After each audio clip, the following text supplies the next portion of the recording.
trash, you know, a mixture of urine. A lot of people have some pretty good ideas. Hi, everybody. All right, I'm at the Ben Shapiro, and that's Joe Rykoff. She's like, okay. So you guys, so where's your Trump hats and stuff? I don't know one. But oh, you got to get one still. Okay. I've gotten like 4 or 5 since I had the sweat stain one. Hey. I love you. I love you. Arthur Shapiro. Shopper. See, she said Shapiro. That's fine. That's fine. You're an honorary Jew. Yes, I am. Grafted in.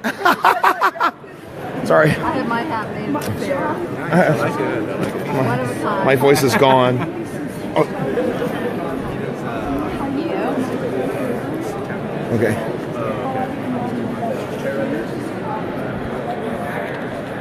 Just a quick sneak peek.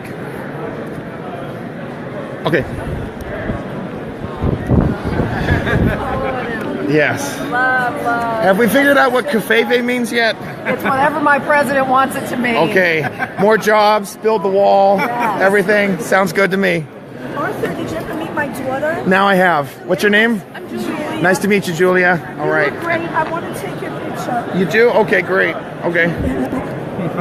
You know, you're still on my Facebook page, but a virus came on my Facebook 2 weeks ago, and I can't even get on my Facebook. Oh, no. But I have a picture of you and Elsa. It's Russia's fault. Yeah, Of course. It's all Russia's fault, people. Total Russia. Okay, back up a little bit. Okay. It's Russia's fault that Hillary sucks. All right, give me a good, like, thumbs up or something. All right, 1, 2. All right. But I have another question. Who killed Seth Rich? Who killed Seth Rich? That's the one who's... Oh, sorry. DNC. Nothing's happened yet. She's probably liberal. You're tricking. Doesn't matter. I don't know anything, really. Why? Because I have opinions and you don't? Freedom of speech. Yeah, freedom of speech. You have a problem with that, ma'am? Sorry, no, it's okay. Really? This is Politicon. This is about discussing political ideas. Why do you have a problem with that? That's what I thought. You don't have an idea. She's a bigot. That's what it is. Yeah, I'm disturbed by you. Oh, brother. God bless our president. I mean, he's brought it out of all of us, right? She's just bitter because Hillary's cheated and still lost. Okay, here we go. So here we are. We're at the Ben Shapiro Town Hall. A couple other friends. What's up? What up? Hey, how you doing? So, and your name over there?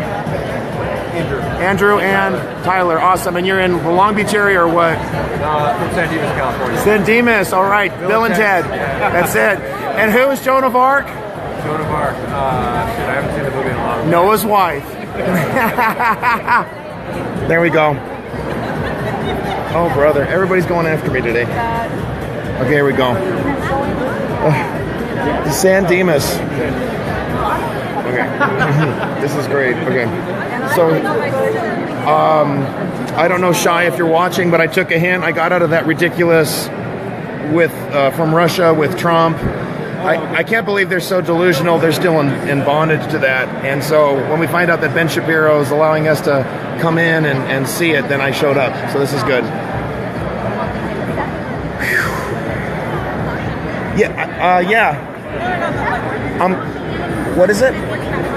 My email, Facebook is arthurchristopher.shop. I'll give you my card. You got more cards made up? Your old one.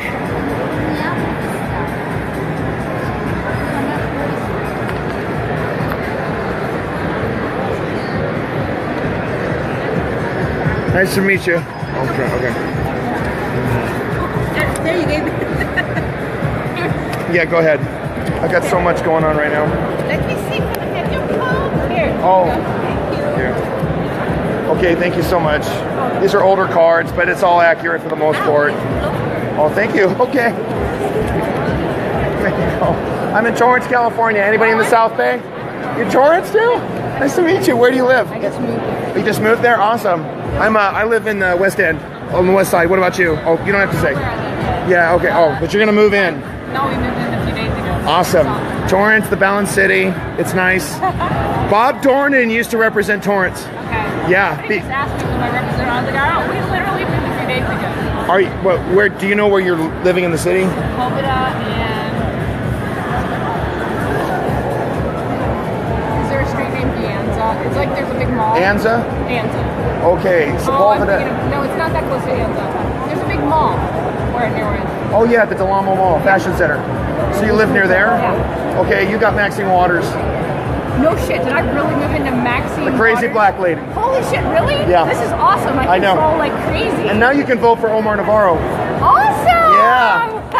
So everybody, Omar Navarro raised more money than Maxine Waters did in his bid for her seat. That is too funny. When is that happening? The election? Yeah. Well, I mean, it's next November. It's for 2018. So Oh, it's for 2018. yeah. So you're on. This is great. What's your name? When do we vote against 2018? Okay. Yeah, November. That's for Anne-Marie. Marie Arthur. Anne-Marie. Anne-Marie. Nice to meet you. Nice to meet you. I made it. I know. It's like I was going to be stuck there listening to Dana Rohrabacher trying to defend himself against Lion Ted and Malcolm Nance is just selling books. Russia had nothing to do with it, folks. Hillary sucked. That's all there is to it. Oh, sorry. I got to remember that. I know. It's get over it. I had a lot of fun. I was at the Democrats. Where do we go from here? That was a lot of fun. Oh, yeah? They're so delusional. They're still holding on to the idea of just keep pushing the intersectionality and let's just keep doubling down on transgenderism. That'll solve all our problems. Even while Middle America is starving to death, and we all hate her because she's a liar. The whole party's corrupt. And you know who actually admitted that? Cenk Uygur said the Democratic Party is corrupt. Really? He said that. And the answer has to be, you need to start over, burn it down. Yeah. I mean, it's inherently corrupt. Yeah. So this is cool. Good to see He's on you. his way. He should be here any minute. Harim's coming? Okay.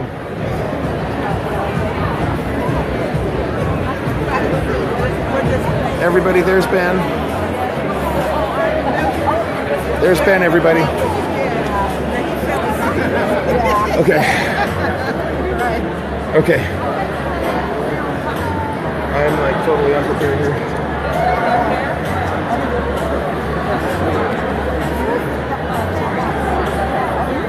Look at that. This is really good though, because the conservatives are getting the major draw, not the liberals. That's pretty big. They don't. These are two liberal ladies, and Okay. they're here. They're willing to be open Well, that's and good. to listen to what Ben says. Well, good. I hope you're willing to find common ground. Let's put it that way. It's all politics. Well, of course it is. You know, it's a matter of addition of power. No need to get upset over your views and my views. I absolutely agree with you. Right to your opinion, I have the right to. I will never kill somebody for disagreeing with me, but I know some cultures will. Yeah. That's where we're having a problem.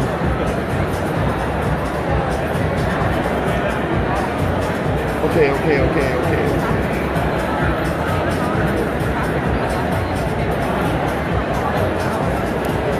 All right, we're waiting, everybody. So they're starting a little late. What is it? I know, I did. And some of them are these establishment Republicans. Oh, those are the worst. They really hate me. They're so used to the status quo. And Anna Navarro, you know that lady up there? She voted for Hillary Clinton. What is She voted for Hillary. Is she in politics? She's on CNN. So she's just a. She's a commentator. She's totally fake news. Are you talking about the black lady? No.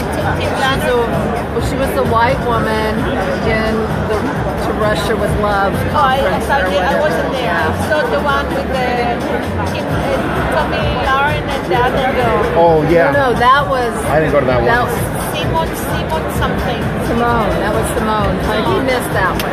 Yeah, I didn't go to that one. I had too much to. She was whacked. Oh my God. You recorded it. I didn't. So. I recorded the whole thing. You see her on TV?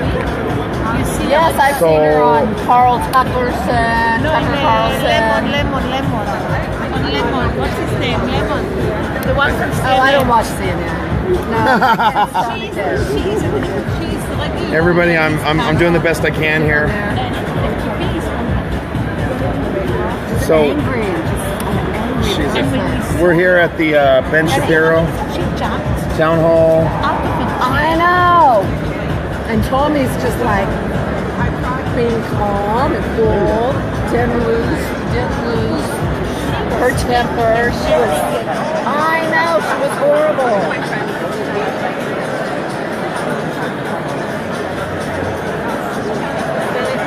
Hey, Mark. Hey, Mark Mendoza. You found me. Good. So your blog, if I want to follow your blog, what do you know? Hey, Shop, you have my card. It's on my card. Okay. And I have a different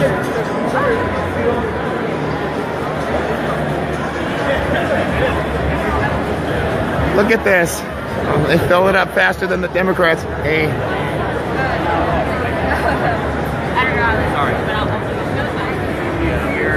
Here we go. Hey, what's going on?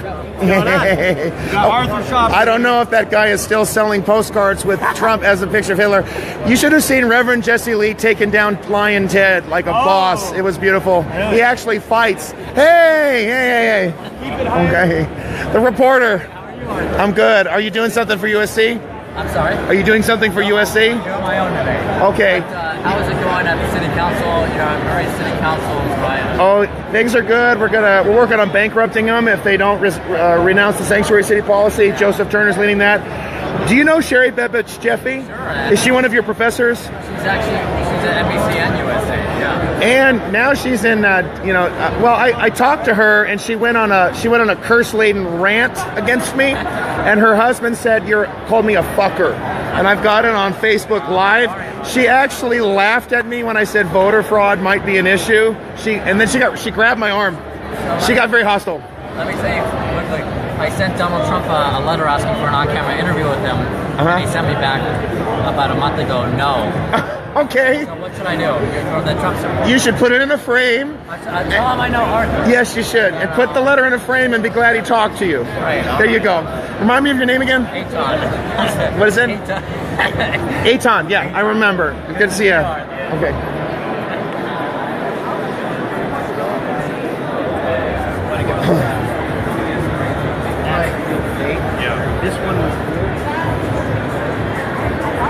Okay, are there any like non-Trumpers here? Oh, like the jacket. Nice. Okay. Hey, how are you? That was great yesterday. Oh, you mean like? Oh, okay. I know it was totally biased. Okay, I gotta get out of here. I wanted to talk to you, man. I'll talk to you later. Okay.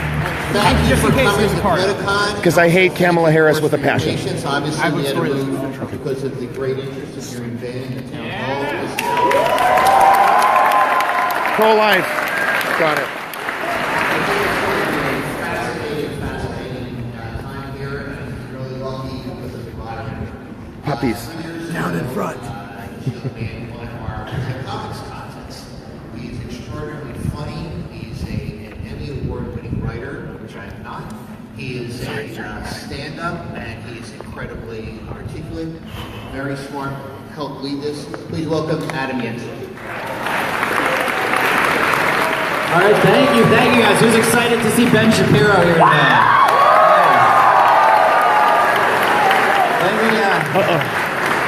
Like he mentioned, I am an Emmy Award-winning writer, but they're daytime Emmys, which is like, I'm a better joke writer than the ladies of The View.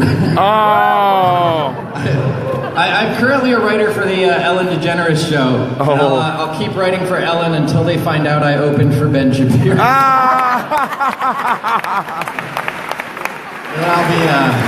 Then I'll be kicked out of Hollywood forever. Oh, blacklisted, just like it has been. been. Great event. This is going to be town hall style. So when Ben comes up here, he'll let you know when. There's 2 microphones in the middle aisle here. You can line up at the microphones, wait your turn to ask a question, and you'll have the chance to talk to Ben, but keep the questions concise and to the point. There's a lot of people here. We want to hear him speak. We want to get as many people in as possible. I've been a fan of Ben Shapiro as one of the few conservative working comic writers in Hollywood. I've loved Ben Shapiro ever since There you go. She's in the wrong place. There are not many of us, but we're out there. Well, she's not so tolerant, I've been a fan is of she? Ben Shapiro ever since I first started reading his articles on Breitbart several years ago. He has some great books out there, Porn Generation, Bullies. You should check out his books. Really, really important cultural books you should check out. I honestly don't think there's very few people who articulate conservative values from a more intelligent and rational and well-informed position than Ben Shapiro. Yeah. I'm such a big fan of his, I'm almost ready to click on the part of the podcast that you have to pay more to listen to. But no, we should all listen to Ben Shapiro more often. You guys are going to get that chance right now. He is the editor-in-chief of the Daily Wire. You guys know him from the Ben Shapiro Show. Please give it up for Ben Shapiro, everybody.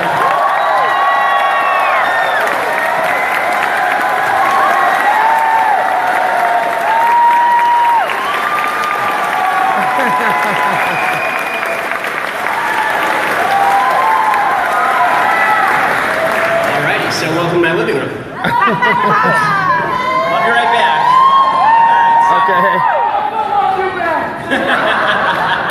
Okay, so first of all, everybody should know that we are moving the book signing because we started late here. We're moving the book signing to after the debate. And as soon as this is over, get right back in line for the debate, because they're basically back to back now. So just be aware of that. And I have no opening statement, so I'm happy to take as many questions as you want to get. Wow, so charge in line. That's pretty. there it is, right there. That's actually pretty refreshing. Look at them line up, folks. I do have one rule, which is my usual, which is that if you disagree with me, if you are on the left particularly, raise your hand and you get to go to the front. No cheating. We're doing the honor rule here, so. Oh my God. Someone's being murdered in the other room. Okay, so. Go ahead. No, it's not working. There must be some magic words. Probably turned off. Sorry. All right, we may not agree, but we'll listen to each other. Shh, I can't freaking hear.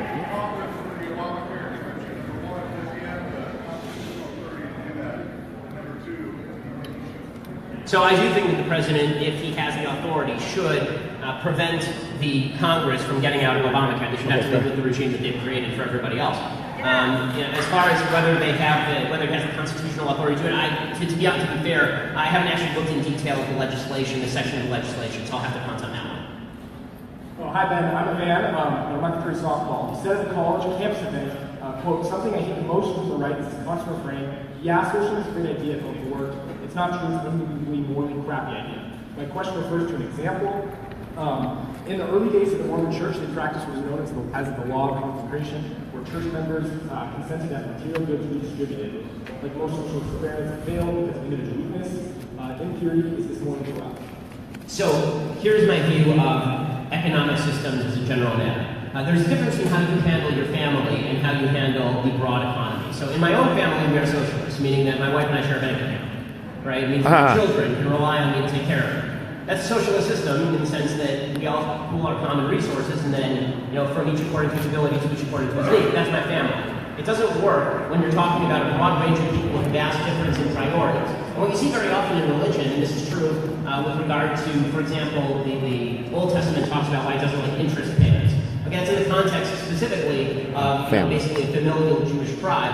If you look at the New Testament, when it talks about how all of the disciples shared everything they had in common, it's specifically talking about a group of people who are treating each other as family. That doesn't extend out to the entire society. Every time it's tried as an entire society, it ends up destroying the society. Because you can't get everyone to consent to a common set of goals that require me to do more work on your behalf. I don't love you enough for me to give you my stuff. You don't love me enough to give you your stuff. Nor should we have to.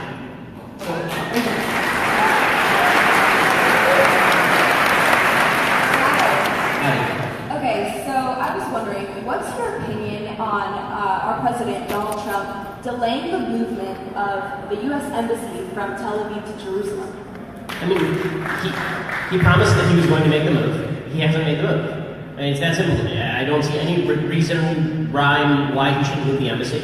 I know there was a theory that was going around that maybe Prime Minister Netanyahu didn't want him to move the embassy. I've seen no evidence to that effect. In fact, I've been told by people in the know that Prime Minister Netanyahu said precisely the opposite, that he would very much prefer if President Trump would move the embassy. The Congress has, for more than a decade, been pushing the executive branch to move the embassy. There's really no excuse for it. And I understand that he says it's a delay and eventually he'll do it, but it seems to me the timing should not be material, especially given what's happening right now. Proof that if you were to attempt to internationalize Jerusalem in any way, you immediately fall into discrimination, violence, and brutality. Thank you. I'm doing research currently on whether or not flat tax is better or marginal tax rate for income taxes. So I would like to hear from you for why we should have a flat tax slash progressive tax, or the argument for that. Okay, so I have a basic moral argument against the progressive tax rate, which is that just because I am making more money does not mean that you should be able to take more of a percentage of my money. Percentage is by nature. A percentage is by nature fair. I mean, 20% of my money is more than 20% of your money, unless you're making enormous sums of money.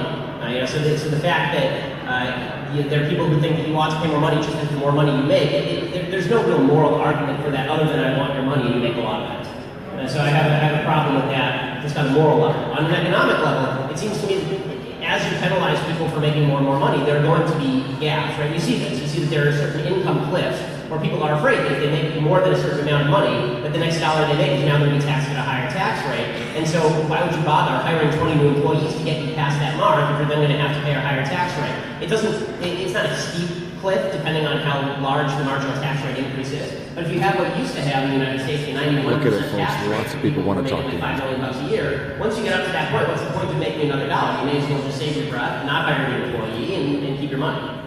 Okay, thank you. It was my setup, and a tax question as well. You guys are excited. I won't start with a 5-minute speech. What is your opinion or your position on taxation of religious institutions? Taxation is, I have sort of a split opinion on this. Right, tax exemption for religious institutions. So I have kind of a split opinion on this a little bit. So Sir, you got to go all the way to the back right there. When you press allow. Only press? Okay, I'll sit down. I'll sit down. Tax everything that's going to tax, and that way we're all running under the same rubric. By the same token, I also do believe what it says in McCullough versus Maryland, which is the power to tax is the power to destroy. And once you give the government the power to tax specific institutions, then you could see them use that in order to destroy those institutions. With that said, I tend to err more on the side of the first than the second. In fact, I think one of the worst things that's happened to religious institutions in the United States is you've seen a lot of religious institutions get out of the political business because they're afraid they're going to lose their tax-exempt status. And that to me is actually an abdication of religious duty in some cases. Right? There are religious values that undergird politics for millions and millions of people in the country. I think that's an actually good thing. And the fact that religious institutions won't do it anymore because they're afraid that they're going to lose their tax-exempt status and then people won't give them enough money, maybe if you get rid of that incentive, suddenly you see religious institutions start to get more active in terms of forming a social fabric and getting involved in politics, which I think would actually be a good thing. Yes, it would. Yes.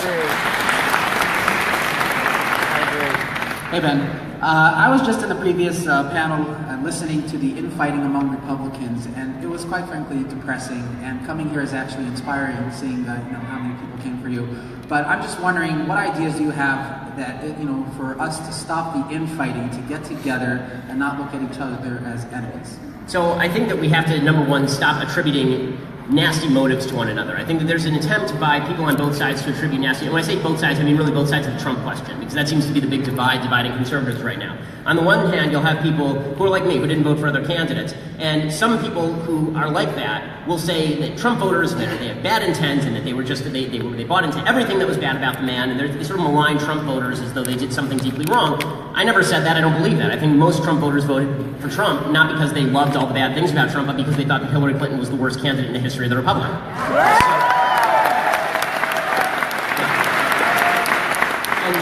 On the other side, I think that Trump voters would be wise to look at some people who are very uncomfortable with Trump and say, maybe there's a reason people are uncomfortable with Trump, and maybe we'd be better off, instead of embracing all of his stupidities, instead of saying that he's playing 987-degree, underwater, upside-down, hungry, hungry hippos, right? Maybe instead of doing that, maybe we ought to just say, listen, some of the dumb stuff he's doing is dumb, some of the good stuff he's doing is good. Like, it's so weird to me that we're even having a debate at this point, right? The election already happened, he's the president. When he does something that's good for conservatives, we should all cheer. When he did Gorsuch, I put on a MAGA hat.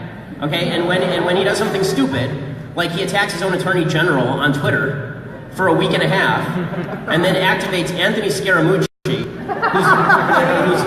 who's legitimately, at this point I'm just rooting for entertainment, so I want Mooch to stay, but he activates Anthony Scaramucci, who legitimately is the Ellis character from Die Hard, right? And he activates him to attack the chief of staff instead of just having the balls to fire his chief of staff.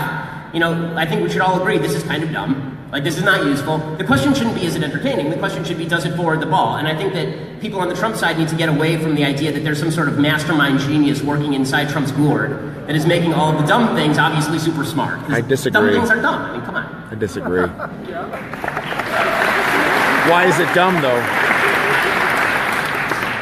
All right, so bear with me, Shapiro. I have this all written on my phone. My phone died on the way here, and I left my charger in the car, which takes maybe 5 minutes to take off. So tragedy strikes. Not running through the metal detector again. So I don't really stand with either party. I was raised Republican, but I side with you on a lot of things. I'm called an anarchist centrist. It's a weird label. All right. It's a weird, yeah. I can't think of a better one. Apparently no one else can, other than maybe mutualism. But okay, so my question is, and this isn't an attack, and maybe this is indirect. I could go over this for hours, but this is the best way I can say it. Do you think either party will push in the next 4 years to decrease income equality and return power, opportunity, decent wages, and liberty of the working people of this great country, and truly push to fight against the great favor and power and liberty and opportunity that is so very much in the lap of the super rich industrial elite? Okay. Or will both parties continue to serve the elite as they have for many decades? Okay, so my first problem is I fell asleep halfway through the question.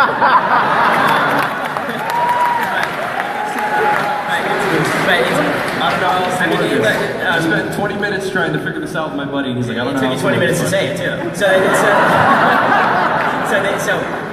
Here's my feeling. Number one, I don't care about income inequality. I care about the idea that there are people who have actual obstacles to success. That's not the same thing, right? If you have somebody, that's right. You know, I've been in the 1%, I've been outside the 1%. I hope that all of you one day are in the 1%. The fact that I am now in the 1% is nothing from you, right? I didn't take any money from any of you guys, and I would challenge you to, take me to the cops if you think I stole something from you, because I certainly haven't. So the idea that that is a chief problem in the United States, I just don't agree with. But if the question is, does either party have a real incentive to help the American people, the answer is no. Both parties have an incentive to engage in the rage machine. I wrote an entire piece about this for National Review. Right now, what you have is an angry moment. Everybody is pissed about something. But the question is whether your anger is justified. Right? If you're a good person and you're married and you're getting angry about something and you want to have a good marriage, the first thing you should ask is not what did my spouse do to me. The first thing you should ask is it justified that I'm angry? Like, am I really doing the right thing here? And in politics, the same thing is true. Political parties don't have an incentive to do that. So say, for example, you're living in a dying Midwestern town where all of the jobs have moved overseas because of competition, or because of technology, you're no longer going to get that job at the factory. Like, it's just gone. It's not coming back. So you can be pissed at something, right? So the Democrats say what you should be pissed at is you should be pissed at all the people on Wall Street who obviously screwed you, and that's why you don't have a job in this industry where a machine's doing your job. And on the right, you have a bunch of people who will say, well, it's China, right? Or it's Mexico. and let's be real about this. The fact is that a lot of those jobs are gone because technology moves forward. I mean, you don't have the same economy that my parents had, where my mom worked at a company for 20 years. And since I got out of law school, I've probably worked 5 or 6 jobs, and that's not unusual. People are moving more and more often now. But no one's willing to say that. So if you say to somebody, your anger is not justified, the best thing that you can do right now is recognize that no one cares enough about you to get in your way. Go out and make something of yourself, and we'll try and find resources for you, on a social level, not a governmental level. We'll try and go out there and raise the money so you can go to college. We'll try to raise the money for you we'll try to give you the job opportunity so you can get your start. But that's the best way to get ahead, not to sit and bitch and moan about politics. Unfortunately, those politicians lose. What they do. Right? I'm not in the business of getting votes. And so I can say all these things. But if you're a politician and you say to your own constituency, you're pissed, but your reason for being pissed is really bad, how about get your shit together? Right then? If I can add one more thing, what is the solution if half the labor jobs are maybe gone to robots in the next 20 years? Well, I mean, so I think that if we reach the point where we have the replicator from Star Trek and all goods are, plentiful across the board, and there is no more poverty essentially because the cost of things becomes zero, then you can start talking about a universal basic income. But until then, scarcity is what drives the economy. There has not been a magic shift in jobs. We still have, as close to full employment as you can have if you trust the U6 unemployment statistics. And so the idea that we're on the verge of, half the country being unemployed and everybody's going to be wandering the streets selling Oxy, it's happening. It's happening in some places in the United States, but the idea is that There have always been these labor shifts. Right. Well, I'm not implying that's going to happen soon. No, I understand. And I understand there are a lot of people asking that question that are not just you. Right. But I think that we should probably focus on the problems that are now and 5 years and 10 years in front of us, as opposed to the future when technology becomes so grand that I don't even have a job. There's somebody up here, speaking in computer language to you. Thank you. I appreciate it. Thank you for your time, sir. Howdy. I don't know where all the leftists are. They didn't come to the front, but I used to be a leftist. You converted me about a year ago. All right.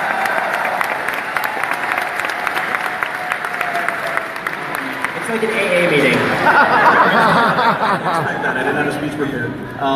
But I'm also a gay Jewish Republican from New York, of all places. That's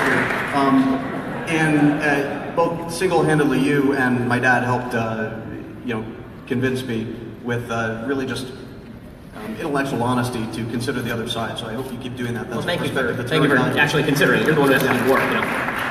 So I've heard you say many times that the marketplace works out issues of discrimination by letting perpetrators lose business from fair-minded folks, thus eliminating the need for government overreach. But I've also heard you say that while not illegal, it's nasty to exact revenge on businesses with boycotts. So what are you left with?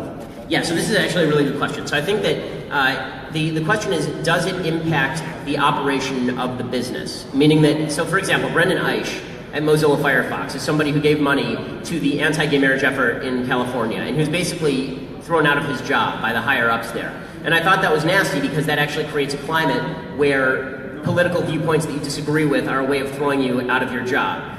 If, however, you have a situation where people are, the actual function of their job is being impacted. So Brendan Eich's job was not impacted by his actual viewpoint. Then I don't think that a boycott, if it impacts the function of your job, then a boycott might be appropriate if you disagree with the behavior. Right? If it doesn't actually impact the working of your job, I don't think the boycott is appropriate. Exactly.